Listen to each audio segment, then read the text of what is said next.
నమస్తే, welcome to Suman TV. చెత్త నుంచి సంపదను సృష్టించే కార్యక్రమాన్ని తన క్యాంప్ ఆఫీస్ పిఠాపురం నియోజకవర్గం నుంచే ప్రారంభిస్తానని ఉప ముఖ్యమంత్రి పవన్ కళ్యాణ్ గారు తెలియజేశారు. రోజుకొక అభివృద్ధి పథకంతో మన ముందుకు వస్తూ ఉన్నారు. అందులో భాగంగానే ఇప్పుడు ఈ కాన్సెప్ట్ తోటి మన ముందుకు వచ్చారు. సో ఈ అంశంపై మాట్లాడేందుకు మనతో పాటు ఉన్నారు ప్రముఖ రాజకీయ విశ్లేషకులు చందు శ్రీనివాస్ గారు. Hello sir. హలో అండి. సార్, మొత్తం మీద రోజుకు ఒకటి ఏదో ఒక అభివృద్ధి కార్యక్రమం పలాంది స్టార్ట్ చేస్తున్నాము. రాష్ట్రానికి సంబంధించినటువంటి అభివృద్ధి పనుల గురించి ఏదో ఒకటి చెప్తూనే వస్తున్నారు.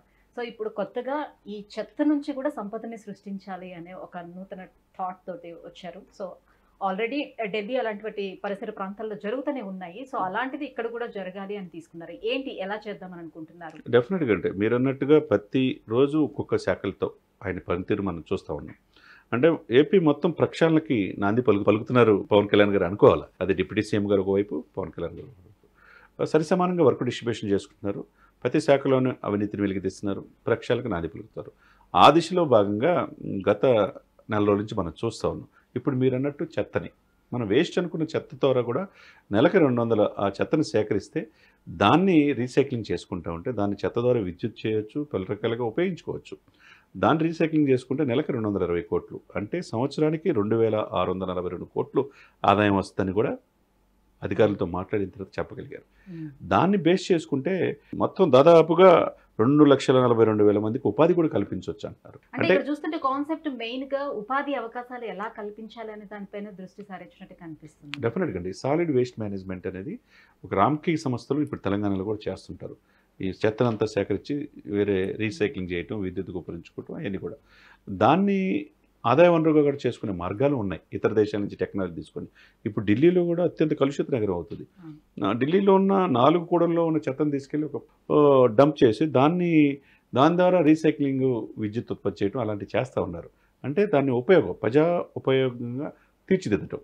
ఆ విధంగా దీన్ని ఇప్పుడు తీసుకున్న సాలిడ్ లిక్విడ్ రీసోర్స్ మేనేజ్మెంట్ అనే సిస్టాన్ని పవన్ కళ్యాణ్ గారు అధికారులతో రివ్యూ చేసి ఎలా చెత్తను సేకరించాలో, దాని నుంచి కూడా ఆదాయ వనరుగా ఎలా మార్చుకోవాలో, దానివల్ల ప్రభుత్వం ఆదాయం, తర్వాత ఎంప్లాయ్మెంట్ ఎలా కలగజేయాలి అనేది ముఖ్యంగా గ్రామాలు, పంచాయతీలు అని ఆయన పరిధిలో కాబట్టి వాళ్ళకు ఒక క్లియర్ కట్ ఇన్స్ట్రక్షన్స్ అధికారులతో మాట్లాడి ఇచ్చాడని మనం అనుకోవాలి. ఇదే కనుక జరిగితే చెత్త నుంచి కూడా ఆదాయ వనరుగా మనం మార్చుకోవచ్చు అనేది మీరు అన్నట్టుగా ఫస్ట్ పిఠాపురం నుంచి తన ఆఫీస్ నుంచి స్టార్ట్ చేస్తున్నారు. తన సొంత నియోజకవర్గం నుంచే ఇది ఒక పైలట్ ప్రాజెక్టుగా ముందుకు తీసుకెళ్తాను అని పవన్ కళ్యాణ్ గారు చెప్పటం ఒక మంచి రోల్ మోడల్గా మనం ఉదాహరణగా తీసుకోవచ్చు. ఎందుకంటే సొంత నియోజకవర్గంతోనే ఈ రాష్ట్రానికి రోల్ మోడల్ అవుతాడనే కదా. అంటే చూడండి, ఒకవైపు పర్యావరణం మట్టి వినాయకుల్ని ఉపయోగించుకోవాలని చెప్పేసి విజయరామ్తో కలిపి పర్యావరణం మనం కాపాడుకుందామని చెప్పేసి ఒక మీటింగ్ జరిగింది. తర్వాత రెండోసారి ఏదైతే ప్లాస్టిక్ ఎరాడికేట్ చేయాలి, ఆవుల నుంచి మనం చూస్తూ ఉంటాం. మనం ఆవులను గోమాతగా మనం చూస్తూ ఉండే, ఆవులను గోమాతగా చూసి ఆవులను మనం వేసే ప్లాస్టిక్ వల్ల తింటే ఒక్కొక్క ఆవులకి 20-30 కేజీల ప్లాస్టిక్ వస్తుంది బయటికి. అంటే దాన్ని ఎవరు మనమే కారణం కదా. ఇప్పుడు ఏదైనా డైరెక్ట్ ఇండైరెక్ట్గా దీన్ని కనుక మనం చెత్త నుంచి కూడా ఆదాయ వనరుగా మనం తీసుకుని రీసైక్లింగ్ చేయగలిగితే 2,50,000 మంది ఉపాధి వస్తుంది. దానికి సంవత్సరానికి వచ్చి 2,642 కోట్ల ఆదాయం వస్తుందని చెప్పేసి దీనికి నడుము బిగించడం, దీన్ని ముందుగా నేనున్నాననే ఇదితో పవన్ కళ్యాణ్ గారు రావటం మనం మంచి ఆలోచనగా చెప్పుకోవచ్చు. ఎందుకంటే టీ విత్ డిప్యూటీ సీఎం కూడా ఒక పథకం తీసుకొచ్చాడు జూల అభివృద్ధి కోసం. ఎందుకంటే దాన్ని అభివృద్ధిలో కార్పొరేట్ సోషల్ రెస్పాన్సిబిలిటీగా వాళ్ళు కూడా ఇన్వాల్వ్ చేసేసి మన ఆంధ్రప్రదేశ్లో ఉన్న విశాఖపట్నం కావచ్చు, తిరుపతి జూతో పాటు అమరావతి పరిధిలో కూడా ఈ జూల్ని అభివృద్ధి చేస్తే కనుక మనం అడవులను కూడా సంరక్షించినట్టుగా అవుతుంది అన్నమాట. ఇక్కడ అభినందించాల్సినటువంటి విషయం ఏంటంటే ముఖ్యమంత్రి గారిని కానీ ఉప ముఖ్యమంత్రి గారిని కానీ, సో గత ప్రభుత్వంలో ఏం జరిగింది అని వాళ్ళని విమర్శిస్తూ అక్కడ వేనెత్తి చూపిస్తూ కూర్చోకుండా సో నెక్స్ట్ మనం ఏం చేయాలి అనే దానిపై వాళ్ళ దృష్టి సారించడం అనేది నిజంగా అభినందన. అంతే కదా, వచ్చి రావడంతోనే కక్ష తీసుకుంటారు అది అని అనుకున్నారు. ఆ కక్షలు, కేసులు వాళ్ళు మాట్లాడే వాళ్ళు వేరున్నారు. డిప్యూటీ సీఎం మాత్రం తన అభివృద్ధి సంక్షేమం మీదే దృష్టి పెట్టారని మనకి స్పష్టంగా కనపడుతుంది. ఎక్కడ కూడా చూసారా, వాళ్ళు అనుకున్నట్టు మెగా డిఎస్ రిలీజ్ చేయడం కావచ్చు, అన్నా క్యాంటీన్లు తీసుకురావచ్చు కావచ్చు, ల్యాండ్ టైటిలింగ్ యాక్ట్ రద్దు చేయటం, ఇవన్నీ కూడా మనం చూస్తాం. స్కిల్ సెన్సస్ని ఇది చేయటం, పింఛన్ పెంచడం ఒకవైపు చంద్రబాబు నాయుడు గారు చేస్తున్నాడు. రెండో వైపు పవన్ కళ్యాణ్ గారు సిస్టమేటిక్గా తనకిచ్చిన శాఖల మీద పూర్తిగా ఎక్కడైతే అవినీతి గత ప్రభుత్వం అయిందో అది మనం 50,000 మెట్రిక్ టన్నుల దాకా బియ్యం సివిల్ సప్లై జరిగింది. అది మనోహర్ నేతృత్వంలో బయట పెట్టారు. ఓకే, రెడ్ శాండిల్స్ నేపాల్ బార్డర్లో అవి కూడా వెనక్కి తెప్పిస్తున్నారు. ఒకవైపు ప్రభుత్వ శాఖలను దుర్వినియోగం చేసే గత ప్రభుత్వ పాలకులను కూడా పట్టిస్తున్నారు. ఎవరు చట్ట దృష్టిలో ఒకటే అని చెప్తున్నారు. అదే సమయంలో అవస్థాపన సౌకర్యాలు, మౌలిక సదుపాయాల మీద దృష్టి పెట్టారు. కాబట్టి మంచినీరు ప్రతి గ్రామానికి మంచినీరు కావాలని చెప్పి ఆ దిశగా వెళ్తున్నారు.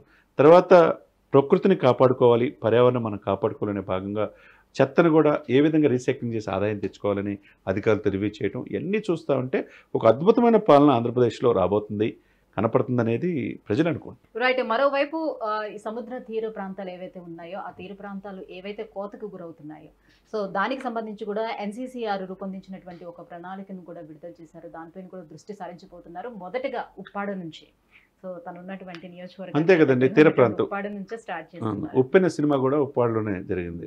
బుచ్చిబాబు కూడా అదే పిఠాపురం వాస్తవుడు. కాబట్టి ఉప్పెన సినిమా ఎక్కడో మనం ఏ రాష్ట్రంలో తీసారో అనుకున్నాం మనం, కానీ అది ఉప్పాడలో ప్రాంతంలో తీశారంటే మనం అర్థం చేసుకోవాలి.